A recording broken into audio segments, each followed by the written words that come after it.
ഹറാം എന്നറിയപ്പെട്ടതാണ്.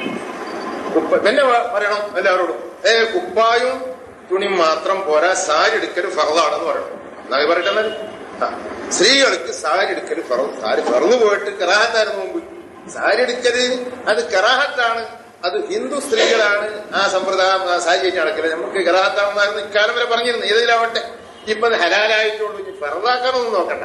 ഫർളാക്കിയാൽ പിന്നെ ഇവിടെ ഒക്കെ മറക്കാന്നുള്ളത്. ഫർളാക്കാനൊന്നും മറക്കണ്ട. അപ്പൊ കുപ്പായും തുണി കൊടുത്ത് നടക്കുകയാണ്.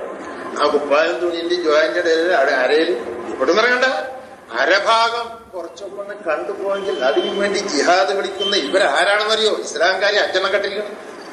ഇസ്ലാംകാരി 5 എണ്ണം കെട്ട്, സക്കാത്ത് 3/4 കെട്ട്, ഷഹാദത്ത് പകുതി കെട്ട് നടക്കുന്ന കൂട്ടരാണ്.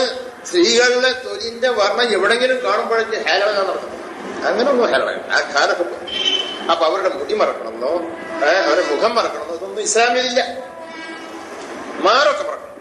ശരീരത്തിന്റെ മറ്റു ഭാഗങ്ങൾ പിന്നെ ഇല്ലാമാതാണ് കയ്യും കൊടുക്കും. കയ്യിപ്പോ ഏതുവരെ ഒന്നും പറയാനില്ല. ഓരോരോ കാലഘട്ടത്തിലും ഓരോ കാലാവസ്ഥയിലും എന്താണോ അലങ്കാരമുള്ള വസ്ത്രങ്ങൾ അതണിയണം എന്നാണ് പറഞ്ഞത്. അലങ്കാരമൊക്കെ ഈ കാലഘട്ടക്കാരൻ നിർണ്ണയിക്കണം. അത് നമ്മൾ കൂട്ടിയിരിക്കണം. പൊതു സീനത്തുക്കും എന്തൊക്കെ മസ്തിദ്, നിങ്ങൾക്ക് അലങ്കാരമായിട്ടുള്ള വസ്ത്രങ്ങൾ അത് നിങ്ങൾ ധരിച്ചോളണം എന്നാണ്. അത് ഹാഫ് കയ്യേ പാടുള്ളൂ, ഫുൾ കൈ വേണം കള്ള പറഞ്ഞില്ല. അതൊന്നും പറയില്ല. അലങ്കാരമുള്ള വസ്ത്രങ്ങളായിട്ട് സംസ്കാരമുള്ള ആളുകൾ നിർണ്ണയിക്കുന്നത് തന്നെ വസ്ത്രം. തോന്നിയച്ചകളല്ല, സംസ്കാരമുള്ള ആൾക്കാരെ ഇങ്ങനൊക്കെ ധരിച്ചാൽ മതി. അതിനപ്പുറമായ അത് കുറച്ച് ഭക്ഷണത്തിലാണ്. അത് വെറുതെ ഭൂപാലന്മാർക്ക് പിന്നെ നടക്കാനുള്ള ഒരു വഴിയായി തരാം. അത്രയും അങ്ങനൊന്നും വേണ്ട. മര്യാദക്കൊക്കെ വസ്ത്രം ധരിച്ച് നടക്കാം എന്നൊക്കെ നമ്മുടെ കുട്ടികൾക്ക്, നമ്മുടെ ഭാര്യമാർക്ക് സംസ്കാരവും ദുർബുദ്ധിയൊന്നും ഇല്ലാത്ത ആൾക്കാർ, നല്ല സംസ്കാരമുള്ള ആൾക്കാർ നിർണ്ണയിക്കുന്നത് തന്നെ ഈ അലങ്കാരമുള്ള വസ്ത്രം എന്ന് പറഞ്ഞത്.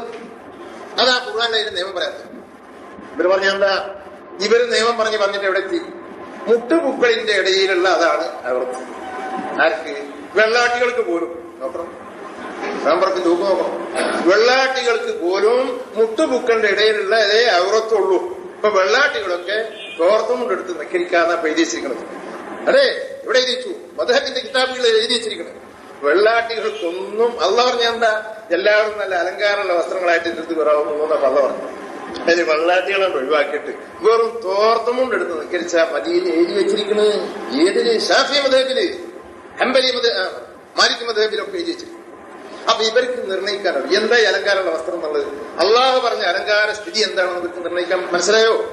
മനസ്സിലായില്ല. അലങ്കാരമുള്ള വസ്ത്രധാരണം എന്ന് പറഞ്ഞാൽ സംസ്കാരമുള്ള ആൾക്കാർ തീരുമാനിക്കണത് അലങ്കാരമുള്ള ഏതാണ്. അത് അങ്ങനെ തീരുമാനിക്കലില്ല. അങ്ങനെ നോക്കുമ്പോ നമ്മളെ യൂറോപ്യരുടെ കൈ കുറച്ച് നേർക്കൊണ്ടു പോകും. നമ്മളെ ഈ ഇതുവരെ അവിടെ ഒന്നും തർക്കിക്കണ്ട. യൂറോപ്പിലുള്ള സംസ്കാരമുള്ള ആൾക്കാർക്കൊക്കെ ഇതുവരെ കൈ കയറ്റിയത് കൊണ്ട് യാതൊരു അപകടം ഇവിടെ വരാൻ പോണില്ല. അങ്ങനത്തെ ഒരു സാമൂഹ്യ സ്ഥിതി അല്ല ഇവിടെ അവർക്ക് തോന്നി. അതിന് കയറ്റിക്കോട്ടെ, അവിടെ തന്നെ പോട്ടെ, അതുവരെ കയറ്റിക്കോട്ടെ. ഞമ്മൾക്ക് ഇവിടെ കയ്യിന്റെ മുട്ടുന്നുണ്ട്, കയറുമ്പോഴേക്കന്നെ അപകടം ഉണ്ടാവും. എന്നാ കേട്ടണ്ട, കയ്യിന്റെ മുട്ടുവരെ വന്നാൽ മതി, കയ്യിന്റെ മുട്ടുവരെ വന്നാൽ മതി. അവിടെ അപ്പുറം കേട്ടണ്ട. ചില ആൾക്കാർക്ക് ഒരു ശകരം പടത്തിന്റെ അവിടെ നിന്ന് കയറാൻ പാടില്ല, എന്നാൽ തന്നെ കയ്യമ പിടിക്കും എന്ന് അങ്ങനത്തെ ഒരു ഗ്രാമീണരുണ്ടെങ്കിൽ അങ്ങനെ ചെയ്തോട്ടെ. പക്ഷെ അടിച്ചേൽപ്പിക്കാൻ പാടില്ല. അത് നമ്മളെടുത്ത് കൊടുക്കണം. നമ്മളെടുത്തേക്ക് സംസ്കാരം ഉള്ളവരെടുത്തേക്ക് എന്നല്ല പറയാം. മര്യാദക്കൊക്കെ ആൾക്കാരായിട്ട് ഇടപഴകി നടക്കരുത്. പെണ്ണിനെ കാണുമ്പോൾ അങ്ങോട്ട് ചാട, ആണിനെ കാണുമ്പോൾ ഇങ്ങോട്ട് ചാട. അങ്ങനത്തെ തരക്കാരല്ലാത്തവരുടെ ഇടയിൽ ഈ ജാതി തോന്നിയൊന്നും പറയണം. ഇവിടെ പെണ്ണിനെ കാണുമ്പോൾ അങ്ങോട്ട് ചാടില്ല, ആണിനെ കാണുമ്പോൾ ഇങ്ങോട്ട് ചാടില്ല. എല്ലാവരും മര്യാദ കിടക്കണം. അതിന്റെ ഇടയിൽ ഓരോരുത്തർക്കും വേണ്ട വസ്ത്രധാരണം എന്താണ് അവർക്കറിയാം. അത് ഫുള്ളാക്കണം ആപ്പാക്കണം നമ്മൾ പറയേണ്ട ആവശ്യമില്ല. അത് അവര് തീരുമാനിക്കും. അതിന്റെ ഇടയിൽ ഇല്ലാമാറായിട്ട് കുറച്ച് എന്തെങ്കിലുമൊക്കെ പുറത്ത് കാണുന്നുണ്ടെങ്കിൽ അത് നിങ്ങൾ വകവെക്കണ്ടെന്നുള്ള പറഞ്ഞാൽ പിന്നെ മൊയ്ലിയാക്കന്മാരാണോ അതിന്റെ നിയമം ഉണ്ടാക്കുക? അപ്പൊ മുഖം മറക്കുക എന്നുള്ള പ്രശ്നം ഇവിടെ ഇല്ല. ഇസ്ലാമിൽ അത് അതിന്റെ അനുഭവത്തെ സംബന്ധിച്ച് കേൾക്കാറുണ്ട്. ആദ്യമായിട്ട് ചരിത്രം കിട്ടിയിടത്തോളം ചരിത്രം കിട്ടുന്ന പറയുന്നത് എന്താണ്? ഗ്രീക്കിൽ ഇതിന്റെ ഉത്ഭവം അങ്ങനെയാണ്. അങ്ങനെ അത്ര പറഞ്ഞാൽ മതി. നമ്മൾക്കിപ്പോ വലിയ പ്രമാണമായിട്ട് എടുക്കാനൊന്നുമില്ല. ഏതായാലും എന്താണെന്ന് ഇതിന്റെ പിന്നിലുണ്ടാവും നമുക്ക് ധരിക്കാം.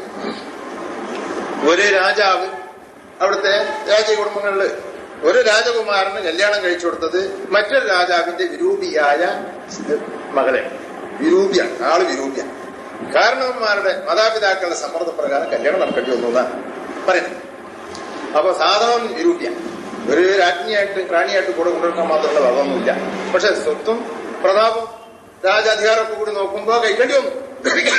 അപ്പൊ ഇയാളെന്തുണ്ടാക്കി? ഏതായിരുന്നാലും നമ്മളൊരു പർദാ സമ്പ്രദായം മനസ്സിലാക്കാൻ പറ്റും. ആളെ പെണ്ണിനെ ആർക്കും കാണാൻ പറ്റില്ല. ആ ജാതിയ സാധനം അപ്പൊ മൂപ്പരൊരു പർദ്ദ ആദ്യം ഗ്രീക്കിലെ മഹാരാജാക്കന്മാരിൽപ്പെട്ട ഒരു രാജാവാണത്ര ആദ്യം ഈ പർദ്ദ ഉണ്ടാക്കി. അതിന്റെ ആവശ്യം എന്തായിരുന്നു? മൂപ്പരുടെ പെണ്ണിൽ ആരും കാണുന്നതായിരുന്നു. സംഗതി ശരിയാ, കാണാൻ പറ്റില്ല. ഇതിനു വേണ്ടിയാണ് ഗ്രീക്കിലെ പൂർവ്വ രാജകീയ കുടുംബങ്ങളിൽപ്പെട്ട ഒരുത്തൻ ഒരു പർദ്ദ ഉണ്ടാക്കിയത്. അപ്പൊ ഇത് എന്താ ഇതിന്റെ ആവശ്യം എന്ന് മനസ്സിലാക്കാതെ പല ആൾക്കാർ രാജാവിന്റെ റാണിക്ക് പർദ്ദുണ്ടല്ലോ. അപ്പൊ പ്രഭു കുടുംബങ്ങളൊക്കെ പിന്നെ പർദ്ദ ഉണ്ടാക്കുന്നുണ്ട്. അതൊരു നല്ല ഉള്ളിലുള്ള കളിയൊന്നും അവർ മനസ്സിലാക്കിയിട്ടില്ല. അതാണല്ലോ ഭേദപ്പെട്ട ആൾക്കാരൊക്കെ അങ്ങനെ വേണ്ടതെന്നുള്ള നിലയ്ക്ക് അവർ പർദ്ദ ഉണ്ടാക്കുന്നു. അത് പുരോഹിതന്മാർ കൊണ്ടുവന്നിട്ട് എന്ത് ചെയ്തു? ഈ ജൂത പുരോഹിതന്മാർ നമ്മളെ കുറിച്ച് കടന്നു വിട്ടത് അവരെന്ത് ചെയ്തു? നമ്മളുടെ ഇടയിൽ കണ്ടു കിടന്നു. എന്താ ആവശ്യം? രണ്ടാവശ്യമാണ്. ഒന്ന്, സ്ത്രീകളെ നിഷ്ക്രിയരാക്കി തീർക്കുക. മുഖം കൂടി മൂടിയിട്ട് ശ്വാസം കൂടി കിട്ടാതെ വീട്ടിൽ അടങ്ങിയിരിക്കണം എന്നുള്ള ആ ചോദ്യം അവിടെ ഇരുത്തിയാൽ ഇപ്പോഴേ 200 കോടി ഉണ്ടെങ്കിൽ 50 കോടിന്റെ പണി അതോടുകൂടി കഴിഞ്ഞില്ല, കഴിഞ്ഞു. 100 കോടി മുസ്ലിങ്ങൾ ഈ ലോകത്തുണ്ടാവുകയാണെങ്കിൽ 50 കോടി സ്ത്രീകളായിരിക്കുമല്ലോ. 50 കോടിനെ സംബന്ധിച്ച് പിന്നെ ഒന്നും ചിന്തിക്കണ്ട. അവരെ